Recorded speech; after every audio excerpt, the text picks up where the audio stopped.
que essa inclusão realmente aconteça e se ela realmente acontece, né? Porque, igual você disse, cada ser é único, né? Isso.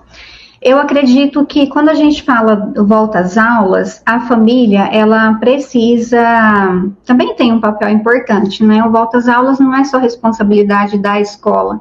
Então, eu vejo que é um momento, assim, primordial, porque é um momento de acolhimento. Momento em que a escola acolhe essa família e o momento em que a família contribui para com a escola.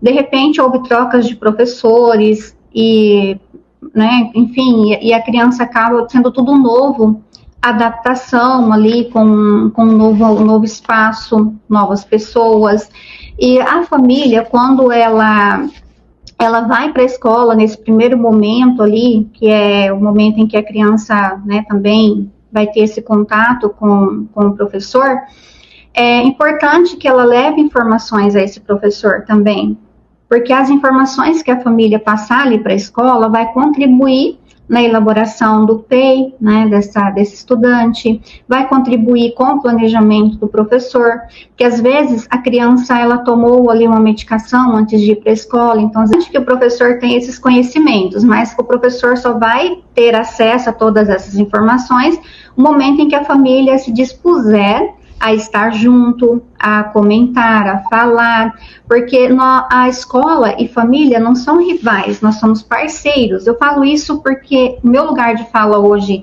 é enquanto família e também é enquanto profissional, né, da educação. Então, eu vivencio é neste lugar que eu piso, é nesse lugar que eu ando, é nesse lugar que eu falo. E quando a família se aproxima da escola, que a escola sente essa presença, não que tudo vai se resolver, mas o caminho fica um pouco mais leve, até para a gente entender o processo ali, né, de como, quem é essa criança.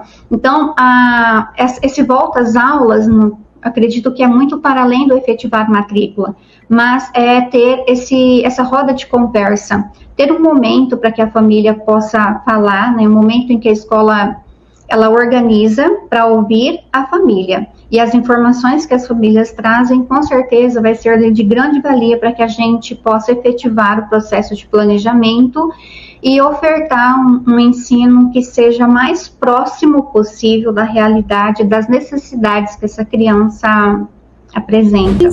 São as ações na prática que estaria excluindo uma criança, né, da sala de aula. É um currículo que tem que seguir para uma criança típica. Esse currículo, será que realmente é válido, né? O que nós poderíamos falar aqui, assim, da sua visão, o que estaria excluindo essa criança? Então, quando a gente fala do paradoxo de incluir e excluir, eu até trabalhei muito isso na minha tese de doutorado. Inclusive, ela tem como tema, como título, se todo mundo aprende diferente, por que a escola ensina igual? Essa não é uma fala minha, é uma fala de um estudante da sala de recursos multifuncionais. Então, eu a utilizei para colocar no título da tese, porque foi ela que me desestruturou, desestabilizou, porque a gente precisa disso. Né? Tem horas que o conhecimento ele está tão assim normalizado, normatizado, enfim, que a gente não consegue pensar de outra forma. Então, esse estudante fez essa pergunta para mim, professora, se todo mundo aprende diferente, por que a escola ensina igual? Eu vejo que aí já há um paradoxo, porque a gente fala assim de inclusão, a gente fala de PEI, a gente tem pensa no currículo, mas quando vai para a prática, a gente tem muitas ações excludentes. Vamos pegar um exemplo de avaliações externas. Eu não sei se acontece em todos os lugares, mas existem lugares que os estudantes público-alvo da educação especial, eles não participam das avaliações externas. Por que eles não participam? Porque pesa na nota da escola, do IDEB da escola, né, que é o Índice de Desenvolvimento. E esse IDEB, ele determina recursos, determina situações que a gente não vai entrar nesse mérito agora, mas só para exemplificar. Então, no momento desta avaliação, que a escola passa por essa avaliação e por outras que mede a sua nota, esses estudantes são excluídos. Então, cadê a escola inclusiva? Eu tenho experiência própria em casa, que quando a gente força a inclusão para ela acontecer, que ela não acontece de forma natural, mas acontece de forma forçada, a gente tem consequências.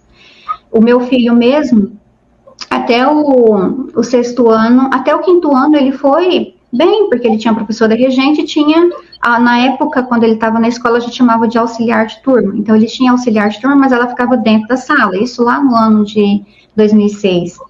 Sim. 2006. E funcionou bem, até o quinto ano. Ele sofria muito com o período de adaptação. Então, no outro ano, quando eu trocava, às vezes, ou a professora ou o auxiliar de turma, ele sofria demais. Ele demorava 6 meses para se adaptar. Então, depende muito da criança também. Tem criança que tem um período de adaptação mais rápido, outros menos. Aí a gente começa a pensar assim, tá, mas a gente tem uma lei que assegura todos estar na escola, né? Então, a escola é para todos.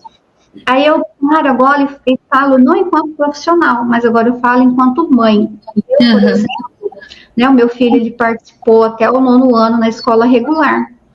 E hoje, se eu voltasse, tivesse a oportunidade de voltar no tempo, ele teria ficado só até o 5º ano, porque do 6º ano até o 9º ano foi uma inclusão forçada. Não foi eu não ajudei ele, eu atrapalhei, porque ele começou a desenvolver outros transtornos por conta de troca de professor. Como ele demorava muito para se adaptar, isso aí para ele era sofrimento, não ajudava. E aí ele acabou que aumentando as medicações, então eu tive assim inúmeros problemas. A gente teve que fazer um acompanhamento assim muito profundo com ele. E aí hoje eu penso, eu falo, nossa, mas a inclusão para mim na época eu defendia, enfim, eu achava que todo mundo tinha que estar ali.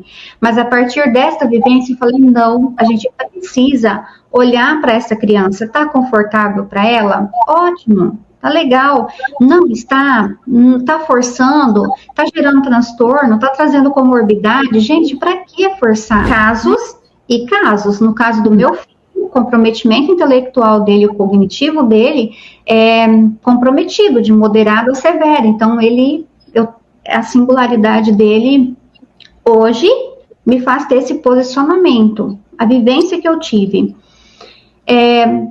Então, assim, eu vejo que a família precisa pensar, analisar bem, né? Nós precisamos olhar para essa criança, se ela não está em sofrimento, porque às vezes ela está em sofrimento. Então, isso é inclusão?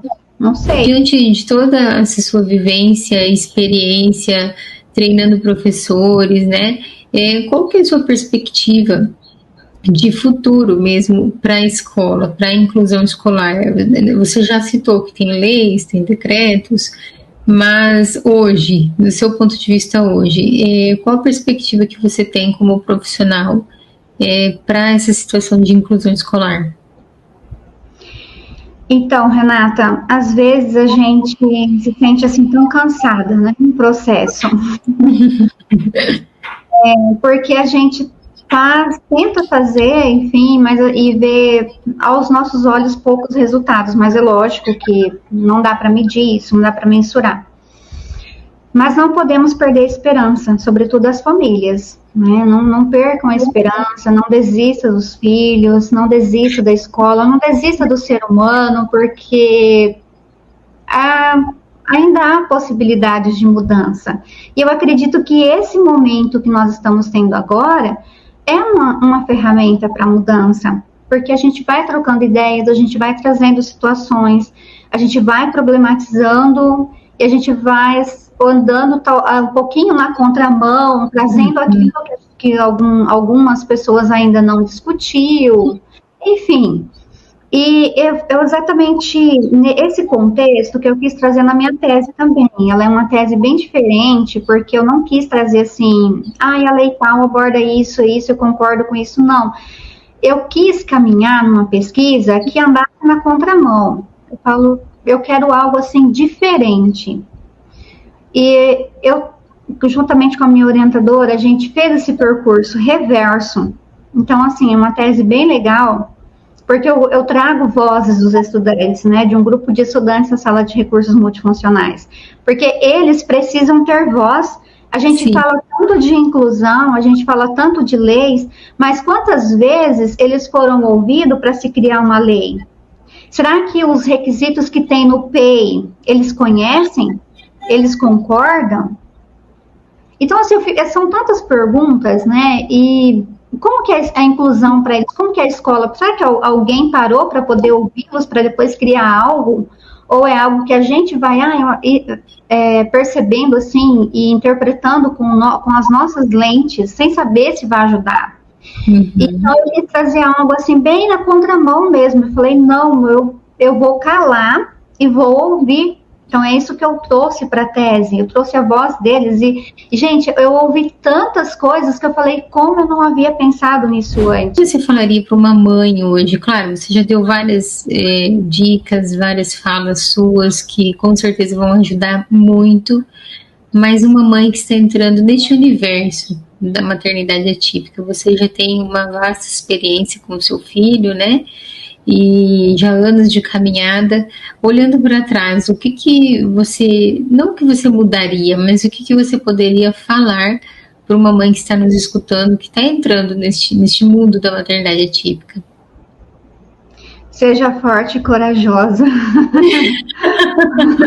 É verdade, e muita fé, né? Eu tenho muita fé. Exatamente, eu acredito assim que a fé é sobre tudo. Nossa, se não fosse a fé, meu filho, quando ele nasceu, ele também nasceu com problemas cardíacos, né? Precisava de cirurgia no coração, tanto que ele tem 2 próteses no coração. Eu digo assim, eu tinha muito nova na época, 17 anos eu tive ele. Sim. Meu primeiro filho, então o que me trouxe até aqui é a fé.